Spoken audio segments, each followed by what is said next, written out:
This is Sparta!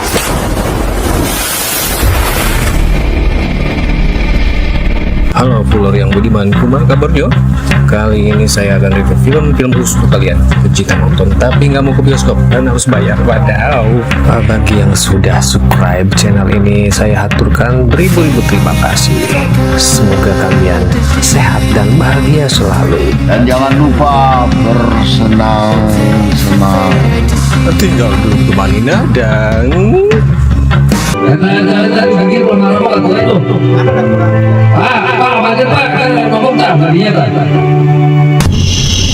film ini menceritakan suatu masa pada tahun 480 sebelum Masehi di suatu tempat bernama Sparta. Penduduk Sparta dikenal dengan masyarakat militer di mana pelatihan, disiplin, dan keterampilan bertarung adalah prioritas nomor satu. Konon katanya, saking ekstrimnya mereka terkadang membunuh bayi kecil atau cacat yang tidak mungkin tumbuh menjadi tentara yang kuat yang mumpuni. Dari kecil anak laki-laki ditembak keras untuk menjadi seorang prajurit yang tangguh, tahan banting, dan bermental baja. Pada usia 7 tahun mereka dibuang ke alam bebas liar untuk ujian bertahan hidup menghadapi alam liar yang ganas juga mematikan. Dan ini dijalani oleh tokoh utama film ini, yaitu bernama Leonidas. Saat di akhir ujian dia berhasil membunuh seekor serigala besar yang buas. Black stick, fur glowing red.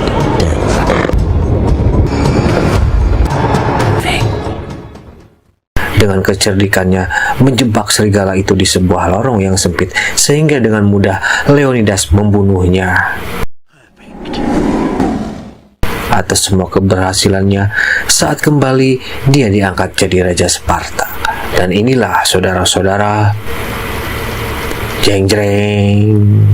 Kisah film ini berlatar belakang sebelum pertempuran Thermopylae antara Sparta dan Persia. Adegan film memperlihatkan dengan kedatangan sekelompok pasukan berkuda ke daerah Sparta, yang ternyata itu adalah para utusan dari Kekaisaran Persia yang pada masa itu sedang melakukan ekspansi kekuasaan ke daerah Yunani. Begitu sampai di daerah Sparta, ketua utusan sebut saja namanya Eded, si ganteng kalem, dengan sombongnya mengeluarkan beberapa batok kepala para raja yang telah ditaklukkan oleh Kekaisaran Persia, menunjukkan kepada penduduk Sparta betapa superpowernya mereka punya kekuasaan pada waktu itu.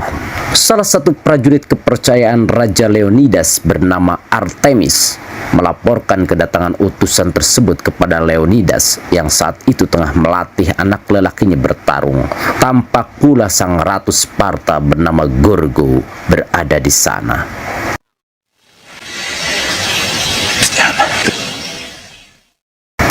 Sesaat kemudian Leonidas menemui Eded, utusan dari Persia. Ada pula seorang anggota Dewan Sparta bernama Teron hadir di sana. Si Eded menyampaikan tujuannya, yaitu menyampaikan pesan dari sang kaisar Persia bernama Xerxes, bahwasanya Persia menawarkan ke Leonidas berupa kekayaan dan kekuasaan asalkan menyerahkan Sparta secara penuh tunduk secara damai kepada Kekaisaran Persia. Bila menolak, maka Sparta akan direbut paksa oleh Persia. Ratu Gorgo tidak tinggal diam. Dengan berani dia secara lantang menolak tersebut. Si Eded pun kaget. Bagaimana seorang wanita yang dipandang lemah saat itu bisa dengan lantang menyampaikan pendapatnya. Untuk mendinginkan suasana, Leonidas pun mengajak Eded untuk berbicara lebih santai di tempat lain. Hingga ditiba di suatu area Sparta. No, that's a bit of a problem. See, Romanians, those philosophers, and We must be diplomatic. and of Spartans. Setelah mendengar kembali bacotannya si Eded, sejenak Leonidas tampak merenung dan melihat sekilas ke Ratu Gorgo, istrinya, dan dengan sekonyong-konyong dia mengeluarkan pedangnya dan menghunuskan ke si Eded. Hal itu membuat muka si Eded pucat pasi. Dengan sedikit gemetar dia terus mengingatkan Leonidas untuk berhati-hati dalam berbicara dan bertindak. Eded menilai memperlakukan seorang utusan perang dengan tidak layak adalah suatu perbuatan yang tercela. Leonidas pun menurunkan pedangnya. Disangka ketegangan mereda, tapi tiba-tiba dengan berteriak, This is Sparta! Leonidas dengan gayanya menendang si Edet yang mengakibatkan tubuhnya jatuh ke dalam sumur yang besar yang berada di belakangnya. Leonidas melakukan itu karena sudah muak dengan maksud kekaisaran Persia. Dia tidak sudi bila bangsanya dijajah oleh bangsa lain seperti bangsa kita yang dijajah oleh penjajah-penjajah kompeni dan lain-lainnya itu. Beberapa pasukan pengawal utusan si Edet pun dibantai habis dan dilemparkan ke sumur semuanya.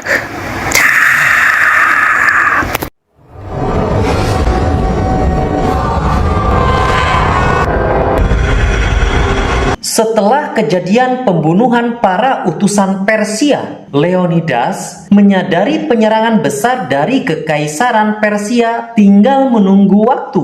Untuk mencegah hal itu terjadi, dia harus menahan laju prajurit Persia masuk ke daratan Yunani. Sudah menjadi ketentuan sebelum melakukan perang, Raja Sparta diwajibkan untuk meminta izin terlebih dahulu kepada para penasehat yang disebut ephor. Mereka tinggal di biara yang berada di puncak gunung tanpa listrik dan internet. Para ephor adalah manusia biasa, tapi mempunyai fisik dan kemampuan yang berbeda dibanding manusia pada umumnya. Kalau dilihat secara wajah mah cukup menyeramkan atau kurang enak dilihat.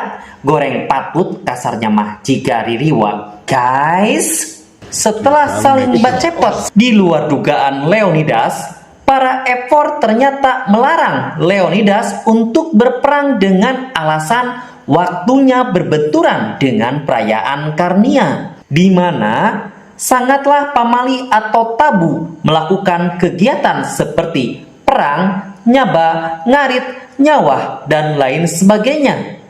Hal itu membuat Leonidas jadi gundah gulana. Dengan pikiran yang pusing 2000 keliling, dia pergi dari tempat itu. Beberapa saat setelah Leonidas pergi, para ephor didatangi oleh Teron, sang anggota dewan, dan seorang bertubuh besar yang kemudian diketahui bernama Geblek, utusan dari kekaisaran Persia. Ternyata mereka bersekongkol dengan bantuan Teron, seorang oknum pejabat wakil rakyat, menyuap para ephor dengan karungan koin emas yang cukup membutakan hati dan pikiran para ephor sehingga berkata dusta kepada Leonidas. Mereka rela dan tega membiarkan rakyat Sparta menderita dijajah. Yang penting perut dan di bawah perut mereka bisa terpuaskan. Dasar ririwa. Astagfirullah. Amit-amit jabang bayi. Sementara itu di istana Sparta, tampak Leonidas masih merenung dan tak tahu apa yang harus diperbuat. Di satu sisi, dia mengkhawatirkan keadaan rakyat Sparta. Di sisi lain, dia harus menjalankan aturan para ephor yang melarangnya berperang. Mengetahui suaminya sedang resah, Ratu Gorgo menyarankan Leonidas untuk melakukan sesuai dengan kata hatinya. Setelah mendengar kata sang ratu, akhirnya Leonidas memutuskan untuk tetap pergi berperang dengan cara rahasia tanpa sepengetahuan dan persetujuan anggota Dewan Sparta. Besok paginya, Leonidas dengan tekad yang bulat bersiap-siap pergi berangkat menuju medan perang. Telah berkumpul prajurit-prajurit Sparta yang siap berperang menemani Raja Leonidas. Artemis melaporkan bahwa jumlah pasukan sebanyak 300 orang dengan kemampuan di atas rata-rata manusia biasa. Artemis juga saking semangatnya membawa ikut serta anak lelaki satu-satunya ikut berperang. Hal itu membuat kagum hati Leonidas kepada Artemis, sang kapten kepercayaannya itu. You are a good friend, but a better captain, there is none. Tak lama, Teron si pengkhianat dan beberapa orang dewan Sparta yang telah mengetahui info larangan perang datang menghampiri dan bertanya dengan curiga, kemana Leonidas hendak pergi dengan banyak pasukannya di dekatnya. Dengan enteng, Leonidas menjawab bahwa dia hanya ingin jalan-jalan keliling kota, naik delman istimewa, duduk di muka, di samping Pak Kusir yang sedang bekerja, dikawal pasukan dan menuju tempat yang namanya Gerbang Panas. Do. You do. Sparta. Setelah berbicara dengan untaian kata-kata mutiara pada sang ratu, Leonidas pun pamit untuk pergi.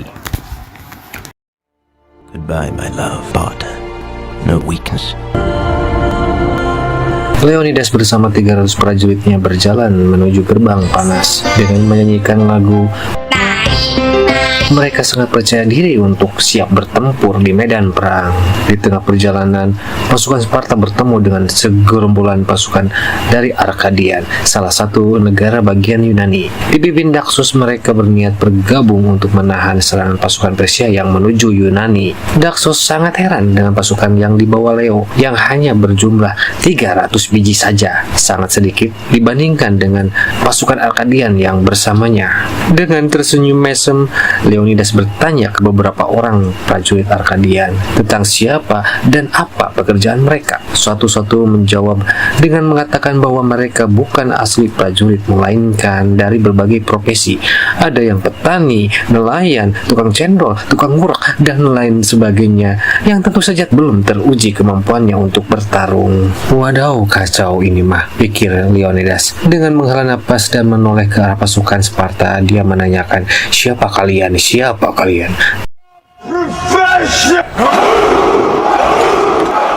Dengan serentak bersama-sama dan kompak karena rutin berlatih setiap malam di balai kampung, prajurit Sparta dengan yel-yelnya berteriak. Melihat itu, Daksos dan kawan-kawan bergetar hatinya. Dengan teriakan yel-yel itu saja sudah cukup membuktikan bahwa prajurit yang hanya 300 orang saja itu mempunyai kekuatan berlipat ganda saat menghadapi musuh lebih besar di medan perang. Ngerti maneh, Mang? Ternyata dari kejauhan tampak sosok yang tidak dikenal sedang mengawasi mereka. Anak lelaki Kapten Artemis mengetahuinya dan memberitahu Leonidas. Dengan tenang, Leonidas menjawab bahwa ia sudah tahu dari awal keberangkatan ada seorang yang terus membuntuti. Leo menyuruh untuk membiarkannya. Mereka pun melanjutkan perjalanan dan tiba di suatu daerah pemukiman penduduk yang telah hancur. Leonidas terlihat memeriksa jejak-jejak yang tersisa di tanah. Tiba-tiba muncul bayangan besar, dikira musuh. Dengan serentak para prajurit melakukan gerakan siaga. Sesaat kemudian sosok dari bayangan itu muncul dan ternyata hanya seorang bocah kecil. Kemudian dia dengan kondisi terluka dan lemah menghampiri ke arah Leonidas. Leonidas segera memeluk tubuh si bocah karena mendadak dia rubuh.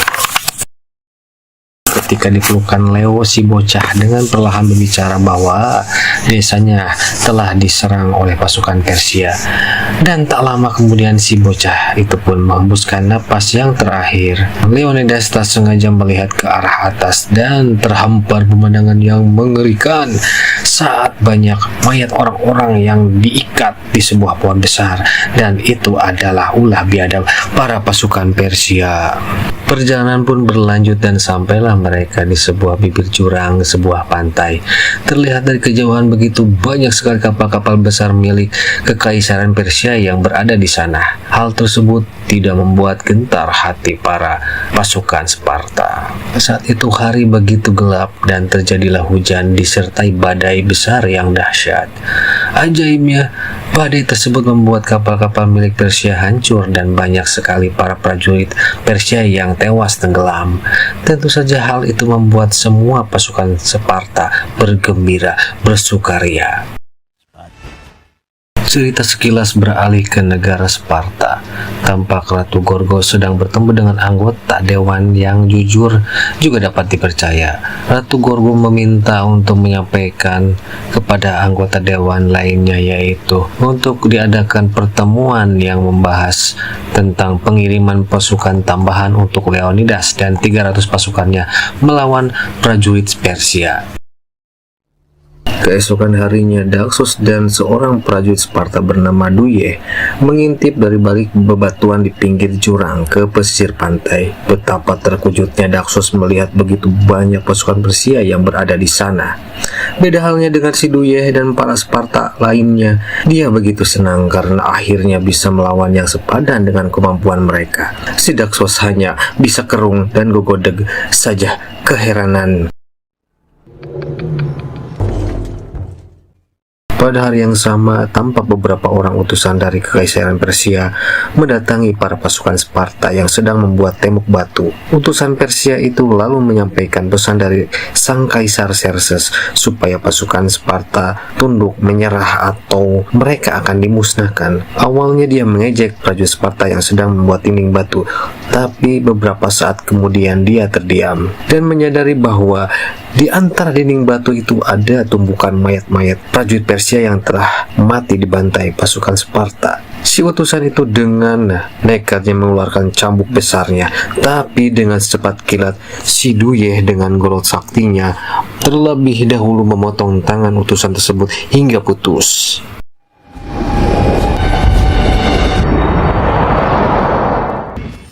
Si utusan itu pun dengan menahan sakit yang luar biasa mengancam bahwa Persia akan menjadi Sparta dan akan membuat penduduknya menderita. Lalu utusan tersebut dibiarkan pergi kembali ke Xerxes.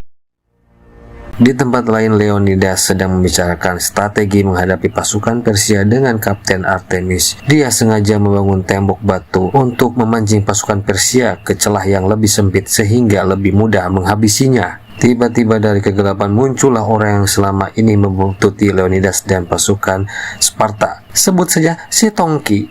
Artemis tentu saja terlihat kaget melihat bebangu si Tongki yang bongkok dan berwajah sedikit mengerikan. Leonidas menyuruh Artemis pergi dan dia pun bertanya tujuan si Tongki datang menemuinya. Si Tongki mengutarakan niatnya untuk bergabung melawan pasukan Persia. Leonidas menjelaskan, dengan fisik seperti si Tongki ini sangatlah mustahil untuk bisa bertarung melawan pasukan Persia. Mendengar hal itu terlihat raut kekecewaan di wajah Kasep si Tongki. Dia pun sedikit marah dan terus berusaha meyakinkan Leonidas tentang kemampuannya. Si Tongki terus berbacot ria dan totojer saat Leonidas meninggalkannya dan menyatakan Leonidas telah salah menilainya. Ayahku kekeh mengenai Tongki. Mother! You were wrong!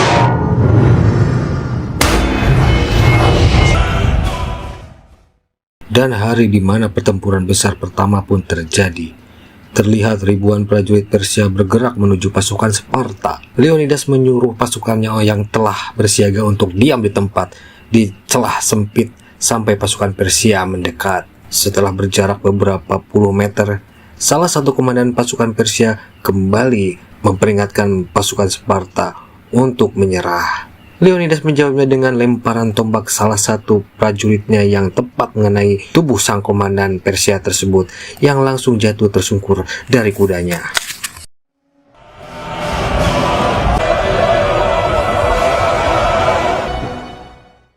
Hal itu membuat marah pasukan Persia dengan bergerak serentak mereka menyerang pasukan Sparta. Dengan strategi perangnya, Leonidas dan kawan-kawan membabat dan membunuh prajurit Persia dengan mudahnya.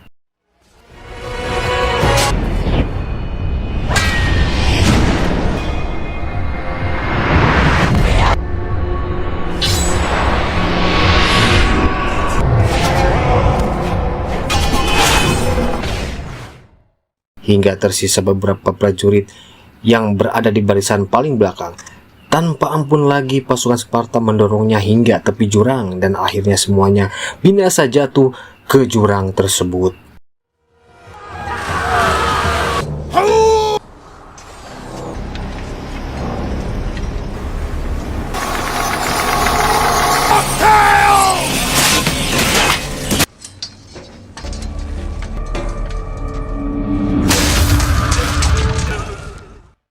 Tak lama kemudian Persia mengirimkan pasukan berkudanya yang sama nasibnya dengan pasukan sebelumnya. Mereka pun dibantai habis, tak tersisa.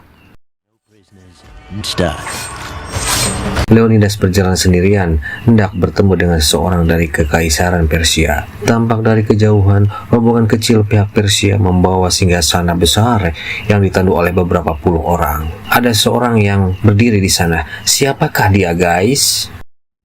Let me guess. You must be Xerxes.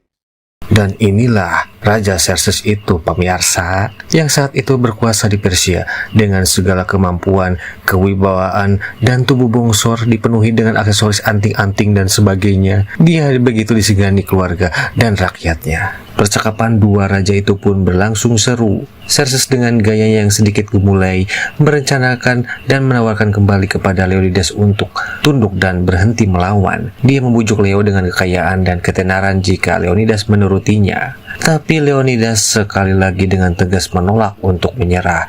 Tentu saja jawaban Leonidas membuat Xerxes marah besar, dan di akhir pembicaraan Xerxes mengancam akan menghancurkan Sparta sampai ke akar-akarnya sehingga lenyap dari sejarah dunia.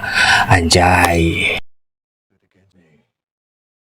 Setelah pertemuan itu, Leonidas tidak membuang waktu. Dia beserta pasukannya kembali membuat dinding sekitar 3 meteran dari tumpukan mayat para prajurit Persia yang telah mereka bunuh. Beberapa jam kemudian, Persia mengirimkan prajurit andalan mereka, yaitu pasukan abadi. Dengan topeng perak yang mereka pakai, pasukan ini terkenal sebagai pasukan yang tangguh dan sukar dikalahkan di medan perang. Ketika tiba di tembok mayat buatan Sparta, salah satu prajurit abadi berdiri dan memandang heran ke arah tembok mayat tersebut. Sementara di bagian pasukan Sparta, Leonidas berteriak untuk mendorong tembok mayat tersebut sehingga roboh dan menimpa para prajurit abadi yang berada di dekatnya. Para prajurit dengan semangatnya langsung menyerang prajurit abadi yang masih kaget akibat robohnya tembok mayat itu. Pertarungan pun berlangsung lagi. Kali ini beberapa pasukan Sparta ada yang terbunuh. Meskipun begitu, keadaan masih dikendalikan oleh pasukan Sparta. Melihat situasi tersebut, akhirnya makhluk raksasa pun ikut diturunkan. Seperti monster, makhluk ini mengamuk dengan buasnya, sampai akhirnya dia berhadapan dengan Leonidas. Dengan liarnya, dia terus menyerang Leonidas, walaupun beberapa kali Leonidas berhasil melukainya. Leonidas berada di posisi terdesak dan hampir mati oleh monster ini. Tapi Leonidas dengan segala pengalamannya dalam bertarung, dia bisa membinasakan makhluk ini dengan memutuskan lehernya. Di sisi lain, Daxos dan pasukan Arkadiannya turun ikut membantu. Ternyata pasukan Arkadian juga, walaupun bukan orang militer, mereka bisa bertarung dan membunuh prajurit abadi Persia. Dari kejauhan, Xerxes menahan geram melihat pasukannya terdesak. Dia mengirimkan pasukan-pasukan hebat dari seantero Persia. Ada pasukan kalangan suku pedalaman, begal, preman pasar, hingga dia mengirimkan pasukan badak yang secara khusus didatangkan dari kebun binatang ujung kulon.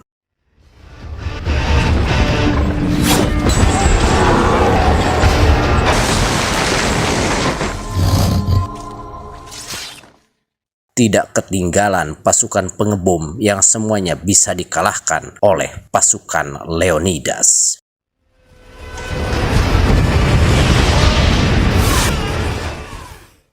Xerxes juga mengirimkan pasukan gajah yang hanya menang di besar badannya. Pasukan gajah pun dibebaskan atau dijatuhkan pula musnah masuk ke dalam jurang. Anak Artemis tampak tanpa lelah terus menghabisi sisa-sisa pasukan Persia. Dari kejauhan, Kapten Artemis tampak bangga melihat anaknya yang begitu semangat dalam bertarung. Tapi itu tak berlangsung lama. Ketika anak Artemis lengah, tanpa disadari ada satu prajurit Persia yang mengendarai kuda menuju dirinya dengan menghunuskan pedang. Artemis memperingatkan anaknya tentang bahaya yang datang, tapi terlambat. Tanpa sempat menghindar, anak Artemis wafat dibabat pedang prajurit tersebut. Begitu sedihnya Artemis, dia meraung-raung berteriak histeris meratapi kematian anaknya. Di sisi lain, Xerxes ngamuk sengamuk-ngamuknya melihat kekalahan demi kekalahan yang dialami pasukannya. Di tempat lain, si Tongki dengan berani menemui Xerxes. Ternyata dia menyampaikan maksudnya untuk bergabung dengan pasukan Persia. Xerxes menerimanya dengan syarat si Tongki menunjukkan jalan pasukan Sparta selanjutnya supaya pasukan Persia bisa mengepung mereka. Si Tongki pun dengan senang memberitahukannya dan minta diberikan seragam prajurit dan sedikit permen loli untuk dirinya.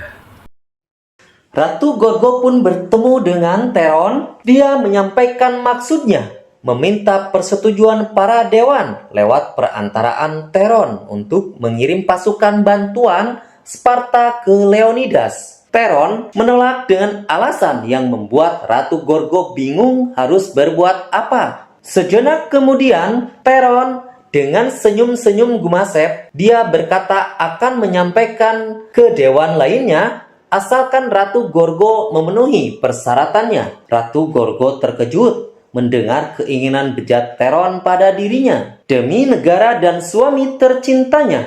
Akhirnya, Ratu Gorgo hanya pasrah saat Teron dengan ngos-ngosan melakukan siki di papau pada dirinya. Raos maneh Teron ngopi sorabi haneut badagemunuu khas Sparta. Maneh mah. Scratch. Saat Leonidas sedang istirahat malam, datang Daxos dan memberitahu bahwa pihak Persia telah tahu apa yang akan dilakukan Leonidas dan kawan-kawan dalam perang selanjutnya. Daxos meminta semua pasukan untuk menghentikan perang dan kembali ke Sparta. Leonidas pun menegaskan bahwa dia dan pasukannya tidak takut apalagi harus mundur. Lebih baik mati terhormat daripada mundur jadi pecundang. Daxos pun yang sudah ciut nyalinya memilih untuk mundur bersama pasukannya. Dengan sedikit malu, dia pun pulang kandang ke kampung halamannya ke negara Arkadian. Setelah Daxos pergi, Leonidas memanggil salah satu prajuritnya bernama Dilios dan meminta dia untuk pulang ke Sparta. Dia menitipkan kalung untuk Ratu Gorgo dan berpesan kepada Dilios untuk menceritakan kepada rakyat Sparta kisah 300 prajurit yang gagah berani berjuang melawan 3.000 pasukan Persia. Dilios pun pergi meninggalkan Leonidas dan kawan-kawan.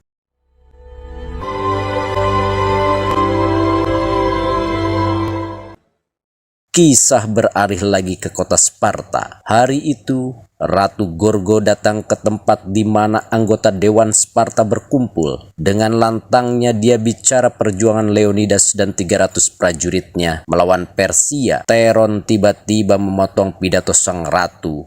Lalu dengan nada sinis dia mengatakan Ratu Gorgo tidaklah pantas dituruti. Bagaimana bisa seorang ratu yang menyerahkan kehormatannya layak dituruti kata-katanya? Karena amarah yang sudah tidak bisa ditahan lagi, tiba-tiba Ratu Gorgo merebut pedang salah satu penjaga dan langsung menghunuskan senjatanya ke perut si Teron. Koin-koin emas pun berhamburan keluar dari balik baju si Teron saat Ratu Gorgo menarik pedang. Ketika dilihat secara dekat oleh salah satu anggota Dewan Senior, koin itu bergambar Xerxes. Ternyata Teron telah disuap oleh pihak Persia. Mengetahui hal itu, semua anggota Dewan sepakat untuk mengirimkan pasukan bantuan ke Leonidas.